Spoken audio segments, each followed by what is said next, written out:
웃으세요. 첫 마디가 웃으세요.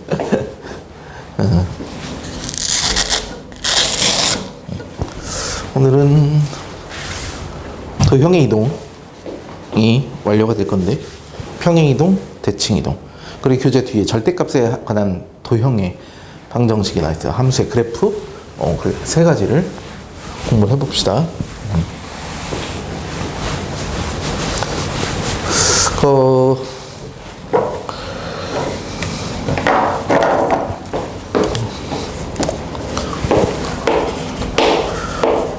도형 이동에는 크게 우리는 세 가지 내용이 있어요. 우리가 다른 그 중에 우린 두 가지만 얘기를 할 거예요. 하나는 아주 예전에 교육과정에서 빠졌는데, 첫 번째 평행 이동이에요. 평행 이동, 말 그대로 좌표 평면상에서 직선이나 포물선 또는 원, 얘네들을 뒤틀거나 그러지 않고 있는 그 상태에서 어느 쪽으로 평행 이동하냐면 가로, 세로축, 그러니까 X축 방향으로 좌우로, Y축 방향으로 위아래로 이렇게 평행 이동을 합니다. 두 번째, 대칭 이동이라는 것이 있어요. 우리가 기본적으로 알고 있는 중학교 1학년 때부터 배웠죠. X축 대칭, Y축 대칭, 원점 대칭, 이런 것. 그러니까 점 대칭 또는 선 대칭, 이 두 가지에 대해서 우리가 좀 깊게 심도 있게 다루게 될 거예요. 이렇게 크게 두 가지인데, 먼저 지금 이 시간에는 평행 이동에 관한 얘기예요. 평행 이동이면 X축 방향으로 그리고 Y축 방향으로 얼만큼 평행 이동하는지를 우리가 언급을 해줘야 돼요. 기준이 있어야겠죠. 그 기준을 나타내는 하나의 함수식, 변환식이라고 할게요. 그래서 F라는 변환을 사용해서 임의의 X, Y라는 점이 될 수도 있고, 도형 위에 있는 임의의 점이 될 수도 있어요. 그럼 그것을 X 플러스 M, Y 플러스 N으로 옮겨지는 변환식이다, 이렇게 정의해요. 바로 뒤에 가서 우리가 도형 이동을 할 때 뭔가 좀 혼돈사항이 오는데, 얘는 임의의 점이긴 하지만 이는 X축으로 M만큼, Y축으로 N만큼 플러스 M 플러스 N 부호를 그대로 따라가. 그래서 이렇게 X축, Y축으로 얼만큼 평행 이동하는지 그 측도를 보여주는 식인 거예요. 그러면 이것이 기준이 되는 식에 의해서 우리가 점을 이동을 시킬 거고 도형을 이동을 시킬 건데, 두 가지가 좀 차이점이 있어요. 예를 들어 우리가 X축 방향으로 2만큼, Y축 방향으로 마이너스 1만큼 평행 이동한다. 그러면 점은 그대로 평행 이동을 시킵니다. 무슨 얘기냐면 3,4가 있어요. 그럼 얘를 X축으로 2만큼 보내니까 X좌표는 5로 갈 것이고, Y축으로 마이너스 1만큼이니까 Y좌표는 3이 되겠지. 당연한 거죠. 이렇게 평행 이동을 하는 거예요. 여기 주어진 A,3이 있는데 이것을 1,1-B로 평행 이동을 한대. 뭐가? 이 변화에서 이 점이 1로 간대. 그러면 A라는 점이 얼만큼 움직여야 돼? X축으로 2만큼이니까 A 플러스 2만큼 움직일 것이고, Y축으로 마이너스 1만큼이니까 얘가 2로 가야 하는 거죠. 그렇게 해서 우리가 AB 값을 정할 수도 있는 것이다. 그래서 옮겨지기 전에 있는 점 또는 도형이 있고, 옮겨진 이후의 점 또는 도형이 있어.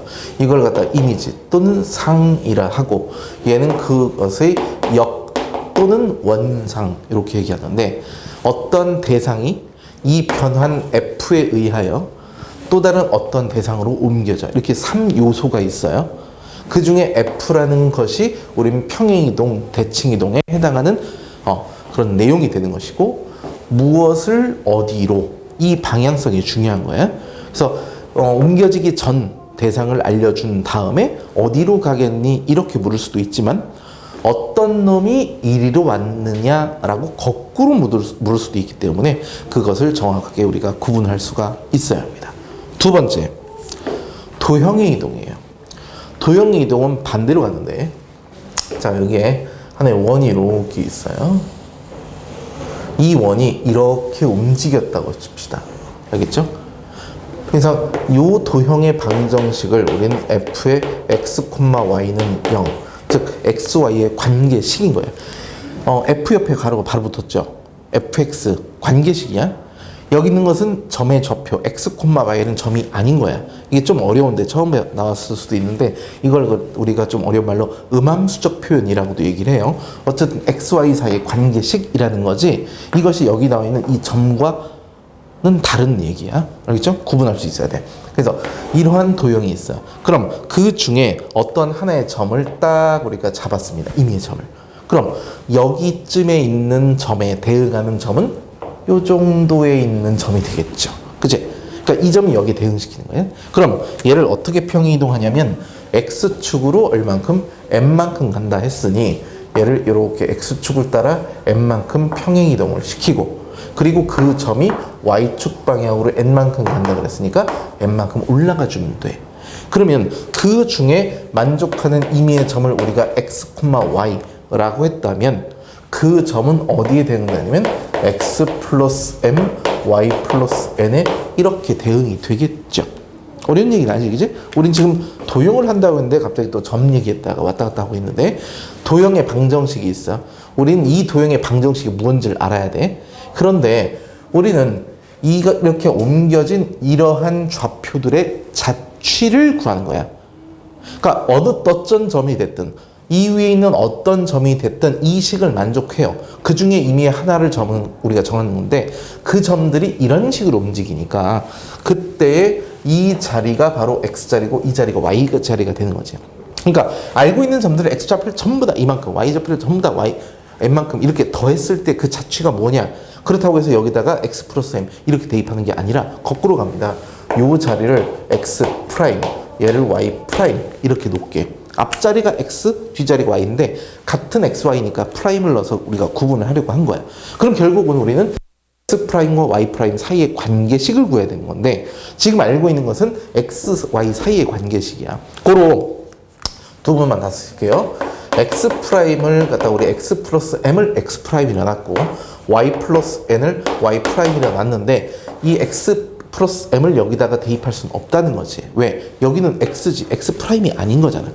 그래서 식을 갖다가 어떻게 고치느냐? 우리가 알고 있는 x, y 프라임이 없는 변수의 형태로 식을 정리하면 x는 x 프라임 마이너스 m이 되는 것이고 반대로 여기는 y 프라임 마이너스 m이 돼서 이 주어진 도형의 방정식에다가 x 자리에 이걸 대입하는 것은 상관이 없다. 요 놈의 자리니까. 그래서 결국 이 도형의 방정식이 뭐냐면 f의 x 프라임 마이너스 m, y 프라임 마이너스 n 이렇게 도형의 방정식이 완성이 된 거야. 이제 프라임은 띄었어요. 구분하기 위한 걸 뿐이니까 결국은 이렇게 되어 있던 도형을 이렇게 옮겼으니 도형일 때는 부호가 반대로 대입한 것처럼 보인다. 그래서 어떻게 대입해? x 자리에 x 마이너스 m을 대입하고 y 자리에 y 마이너스 n을 그대로 대입하면 돼. 그 반대로 하는 것이 바로 이런 얘기야. 그런데 이미 우리는 이참수 알죠? 포물선. 중학교 3학년 때부터 배웠죠. 그때 봐봐. y는 ax제곱의 그래프가 있어. 이걸 갖다가 x축 방향으로 p만큼 평행 이동하면 식이 어떻게 됐어요? a의 x 마이너스 p의 제곱이었어. 맞니? 왜 그랬어? 얘가 0이 된 점 p니까 그때는 실제로 꼭지점이 p, 0이 되려면 여기가 x 마이너스 p가 되었어야 하네 라고 생각했지만 실제로 x자리에 x 마이너스 p가 들어간 거죠. 그죠? 그래서 y축은 어떻게 되죠? y축 방향으로 q만큼 평행 y는 ax제곱 플러스 q야. 기하학적 의미로 실제로 모든 좌표가 있으면 모든 점대로 y축으로 q만큼 옮기니까 어떤 x값이 있어요. 이렇게 되는데 이 자리가 바로 y값인데 그걸 그대로 여기서 q만큼 딱 옮겨주니까 q를 더해야 맞구나 라고 우리가 배웠거든. 근데 실제로 이 자리에다가 y 대신 y-q를 그대로 대입해봐. 똑같은 식이 되는 거지. 알았어? 그래서 도형의 이동일 때만 이처럼 부호를 반대로 생각을 해서 대입한다. 안 졸린 거 알고 있습니다. 알겠죠? 그래서 요 놈만 좀 기억을 해달라 이거야. 그래서 결국은 점은 그대로, 그 다음에 도형은 반대로 요것만 기억하시고 우리가 평행이동에 관한 식을 한번 정리해 보도록 할게요. 146쪽을 넘겨보시면 도형의 평행이동이다 그래서 방금 선생님이 말씀드린 내용이 나와 있어. 핵심은 부호가 반대로. 알았죠? 그거 기억하시고 그 내용을 한 번 더 147쪽 맨 위에 정리를 해 놨습니다. 문제 한번 보겠습니다. 148쪽. 예제 1 보니까 평행이동 x, y가 x 플러스 a, y 플러스 b로 간대. 이게 선생님이 이야기한 변환식인 거죠. 이걸 보고 우리는 뭘 알 수 있어? 아, 얘는 x축으로 a만큼 y축으로 b만큼 평행이동하는 것이구나. 그지? 그때 첫 번째 문제 마이너스 1,2가 그죠? 2가 얘가 평행이동해서 옮겨지는 점의 좌표가 무엇이냐? 라고 했는데 도대체 A가 얼마고 B가 얼마인지 알아야 돼. 얼만큼 가는지 알아야 되는데 그걸 여기 있는 것처럼 변환식에서 직접 주어질 수도 있지만 지금 이 문제는 이것에 대한 부연 설명을 이렇게 했어요. 얘가 뭐냐면 3,-2가 1,1로 옮겨지는 변환이래. 아하. 그러므로 뭘 알 수 있다? X축 방향으로 얼만큼? X축 방향으로 마이너스 2만큼, Y축 방향으로는 3만큼 평행 이동하는 것이구나. 그럼 이제 옮기면 되겠죠? X축으로 마이너스 2만큼이니까 마이너스 3. Y축으로 3만큼 가니까 5. 그래서 마이너스 3,5. 알겠죠? 아까도 말씀드렸지만 얘가 어디로 가는지, 어떤 것이 이 점으로 오는지 구분할 수 있어야 돼. 두 번째, 직선입니다. 도형이죠. 2x-y-3은 0. 이 평행 이동에 의해서 옮겨진 직선의 방정식을 구하여라. 어떻게 하면 된다고 했어? 이 도형을 옮기는 거니까 x축으로 마이너스 2만큼이니까 x자리에 x 플러스 2를 대입해라. 그렇죠? y자리에 y 마이너스 3을 대입해라. 그대로 부호만 한 대로. 그래서 식은 2배의 x 플러스 2 그다음에 y 마이너스 3 빼기 3 가로 조심하시고요. 요거 정리하시면 이 문제에서 요구하는 정답이 되는 거야. 알았지? 그래서 평행이동에 관한 이야기는 이렇게 정리를 하도록 하겠습니다.